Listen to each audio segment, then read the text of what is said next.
গৰু গাড়ী।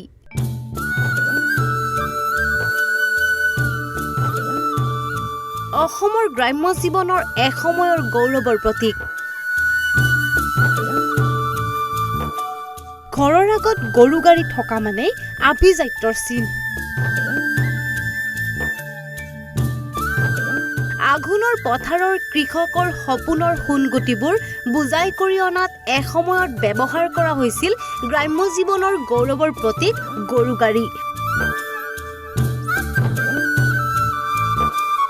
চহৰৰ পৰা প্ৰয়োজনীয় সামগ্ৰীসমূহ গাঁৱলৈ অনাটো ব্যৱহাৰ কৰা হৈছিল গৰুৰ গাড়ী। গ্ৰাম্য জীৱনৰ এক অবিচ্ছেদ্য অংগ আছিল এই গৰু গাড়ীখন।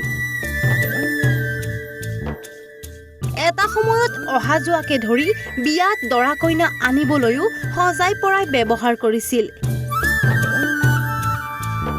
কিন্তু বৰ্তমান বিলুপ্তিৰ পথত গৰু গাড়ীখন।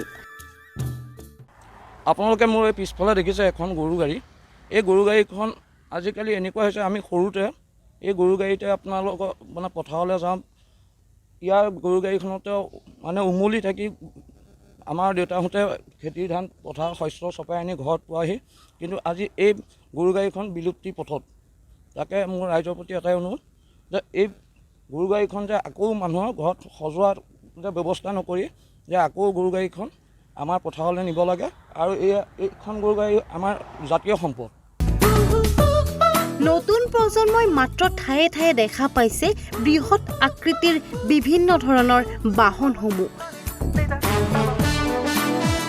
এনেদৰে বিলুপ্ত হ'লে ভৱিষ্যতে হয়তো এই গৰু গাড়ীখন উঠি অহা প্ৰজন্মই মিউজিয়াম নহ'লে কাগজতহে দেখিবলৈ পাব। কলিয়াবৰৰ পৰা পংকজ শইকীয়াৰ ৰিপৰ্ট, ইছান নিউজ।